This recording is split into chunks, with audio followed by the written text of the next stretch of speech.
It's a beautiful day in Vegas, and I am not staying in Vegas. So what happens here in Vegas won't be staying in Vegas because I'm not staying in Vegas. I am just passing through.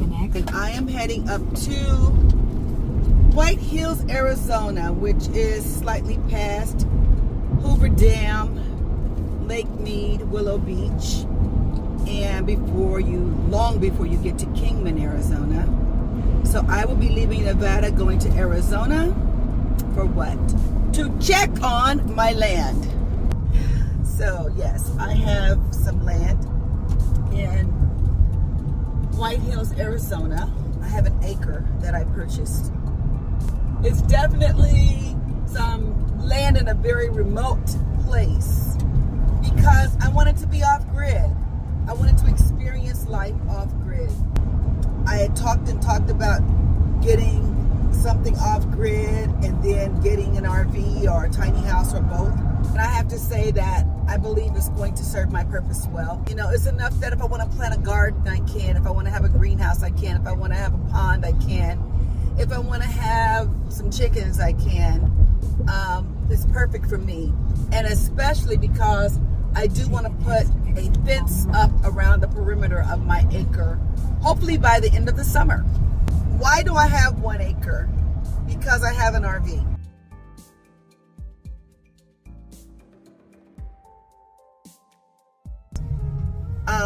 The pros are that it's remote, and I like remote. There's no sirens, no police, no fire department, none of that. You don't hear any of that kind of noise pollution. I like that there's no lighting up there. There's no street lights. So there's no light pollution either. You know, if I want to stargaze, I want to see the Milky Way without having interruptions from the city lights, I can do that. The sunsets and the sunrises are amazing. I mean, I feel like I'm paying less than $300 a month for this land, and I'm almost finished paying for it. And the view is priceless. So it was worth the money just for the view alone, honestly. The other pros, my neighbors are close by, but they're on their acre and I'm on mine. They also told me about the coyotes, the bobcats. I've seen roadrunners, I've seen rabbits. I want to put one of them rabbits in the pot because my daddy used to catch them rabbits. That's some good eating. But haven't done that. But one of the things that is probably the most nuisance for me are the mice. Here's the deal. I get up to my land and I'm looking around and I'm seeing, hey, my mothballs are still here, and you know, everything still looks like it's intact, which is great, which is fabulous. However, I went into the bathroom, and inside of my shower, I found something. I'll show you what I found.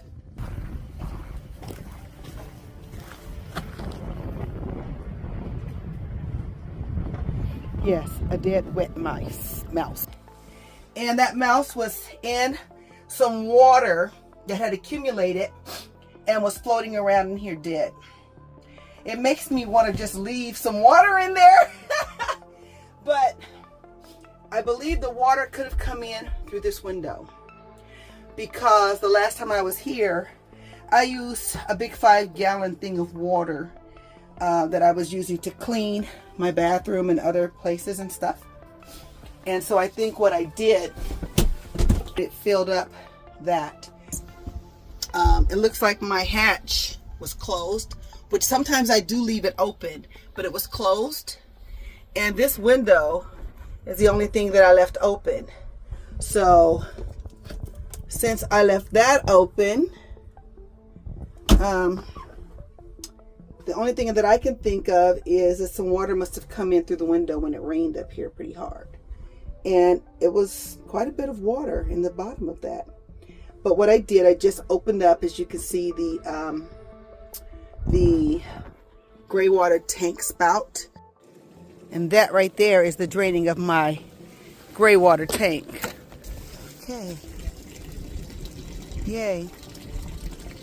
So you can empty your gray water tank on your land, but you can't empty your black water tank, because your gray water tank water can be used for multiple things like watering plants and things like that, because it's just usually shower water or cleaning water or dish water or something like that. So I'm grateful to report that no nasty water came out. It was all clear water. So that means that hopefully there's no mice down in my gray water tank that aren't supposed to be there. I don't have much to clean. I just gotta get my stuff out the car, the cleaning stuff, and once I do that, disinfect like I always do, you know, jumpstart Sheba so that she can run a little bit. That would be great. But as you can see, I bought lots of tomcat repellent, and I bought lots of mothballs, as you can see. And you know what? This stuff is really not that expensive. So I'm not like pissed that I have to buy it. I think it's a small price to pay to protect your investment, and Sheba is my investment. I need to be able to climb up in this bitch and come when I want to and not have to deal with stuff. So I don't mind having to spend money on like a supply of mothballs and all of that, because I spray it and they stay away, and I like that. This is my tomcat, some of my tomcat, and this is something that repels rodents. So I always spray a lot of this down. It mimics cat urine. So when the mice smell it, they're like, bye-bye. They also say that you can use cat hair. So I'm going to be going to the pet stores and seeing if I can collect some cat hair so that I can, because if mice see cat hair, they think there's a cat around, so they won't come around. I spray in like the cracks and stuff like that too, so that, you know, it deters them from going to those areas. And as you can see, I have still mothballs, and all those little brown little things that you see there, that's cloves. I put cloves down the last time, so hey, them cloves are still there, but I don't see any mouse drippings. Woohoo! Yes! Because I haven't been up here in a very long time. When I say a long time, that's a month and a half, almost 2 months is a long time for me to not be up here. So, for me to come up here and to find everything intact and in order to this degree, and no mice overrun and just one dead mouse. My brother said that if they see a dead mouse, that they all stay away. So hopefully, if I could have left him there for the rest to see, I would have left him there. But I don't want to come back in a week or two, or 2 weeks, or a month, and have it smelling like he moved in. So definitely not doing that. You know, they're gonna come around. That's just how they do. It's their nature. I can't change their nature, but I can repel them. And the one thing I don't want to do is come and find dead mice. So hopefully that joker hasn't been in here too long, but at least when I opened the door, I didn't smell dead rodents. So I'm so grateful for that. You just don't know. I don't want to come in here and find or smell any dead animals. Put a period on that. And I also checked my wardrobe. My wardrobe looks intact. I don't see any mouse droppings in there. My clothes don't seem to have been chewed on. None of my clothes in here seem to have been chewed on. I don't see any not roach. I don't see any mice droppings just at a glance. But I have lots and lots of mothballs in here. So they probably don't even come near this little spot. So that's all good too. And this is a refrigerator. It's sealed tight. Nothing gets in there, nothing gets out. I just keep water and some baking soda in there to keep it fresh, right? And same with the freezer. Nothing up in there. Some wine. That's the emergency wine. If I get stuck and I need a drink. They don't get up in these cabinets. That's what I'm thinking. They're pretty tightly sealed. But mice can flatten themselves like a piece of paper. And if they want to get in, they can get in. This is my kitchen sink. And it doesn't appear that there's any mouse drippings in there. But I did put some mothballs. Okay, I see one little drip right there. But there, if they get in to that little hole, they can not easily get out. So it's good. And I've got this iron grill on top. Okay, so if they get in there, they ain't getting their asses out. But again, I don't like coming and finding dead mice. I had to get one of my strainers. My brother said, "Don't you have a strainer?" And I said, "Yeah." And I took the strainer and I scooped that mouse up out of that water and I just threw him outside, and I threw the strainer out there too. So I'm happy. I'm happy. This is my footstool, my footrest, my little footrest, and it's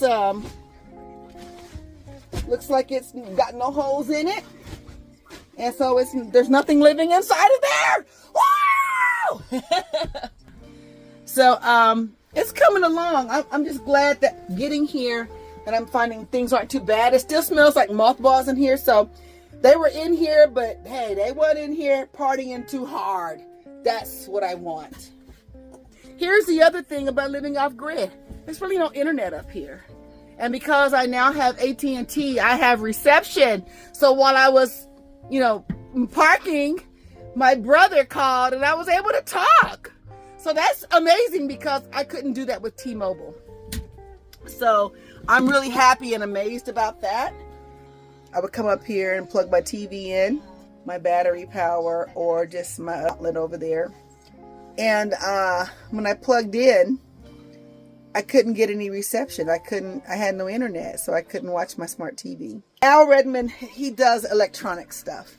And what he did was, one time I was having some problems with some neighbors before I moved Sheba out here.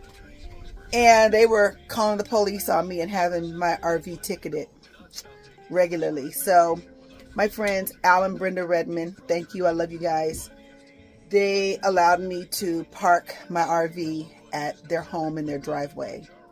And Al, being the electronics genius that he is, said that he would check out some things for me and install an inverter for me. Because my inverter had burned up. I don't even know what happened, but it burned up. And so I had to replace it. Regular maintenance, right? And so while he was tinkering around in here and checking some things out and wiring some things for my inverter so that I could have electricity and all that stuff, he hooked up from my TV. And I was like, oh, thank you, Al. I didn't need that. But it turns out I did. Because when I didn't have internet up here, when I was dealing with T-Mobile and I didn't have any internet. So I would come up here and plug my TV in, my battery power, or just my outlet over there. And when I plugged in, I couldn't get any reception. I had no internet, so I couldn't watch my smart TV. Because antenna that was left for me brand new by the previous owners, Al hooked that up, and I have Bounce TV, so and get local channels, so I ain't just up here and not being entertained. So I'm grateful. I'm grateful for that. Oh, y'all just don't know. There's pros and cons, like I said, but it's definitely not impossible. It's not impossible. It is definitely something that is doable, and it is a lifestyle change. You just can't, be up here thinking that you can just do whatever. It is a lifestyle change. So, I just appreciate having the space, and there's nothing like a fresh breeze coming through. And on a good day, when the sun is going down, that's what I get back there. Yes, I love it. It is a different lifestyle, but I love it. And if the zombie apocalypse happened, I got somewhere to be. This is where I'll be. In Sheba. South Ridge of the Grand Canyon, 3,600 feet elevation, White Hills, Arizona. It's getting a little chilly up here now. The wind is blowing, the sun is going down, and I am about to jump Sheba. I'm let her run a little bit, so I usually have to do that when I come up here because her battery is weak, and then she doesn't get, you know, charged up or started up regularly, so got to do that. It's one of my maintenance things. So it is what it is. Not a big deal. It's not a big deal. The wind is pretty strong up here though. And just gonna get her cranked up and get my shit opened up. How do you open it? Like I'll be forgetting how to open my shit. I'm getting ready to jump her because she's got a battery that is just too weak for her to start. She's going, but she won't kick over. So once I charge her up, or once I get her, you know, jumped, she usually goes pretty good for a long time. And that also causes the alternator to charge all my batteries. And that's it. I'm glad that I made it up here. I just got to get Sheba jumped and get her running. And just got to do that because I don't want to leave her not running for so long. And I'm just going to sit here for a while and just chill and watch TV. Done for the day.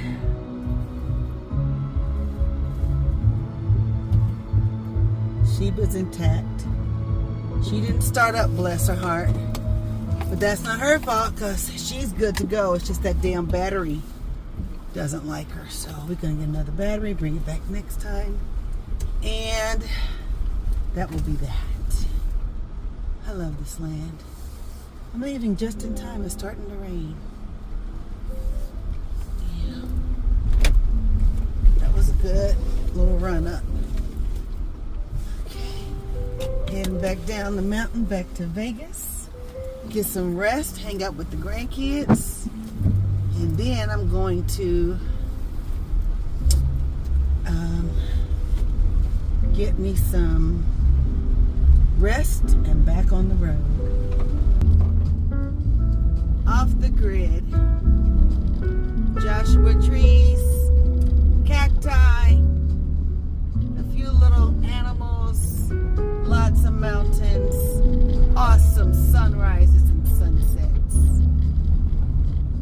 What a great investment.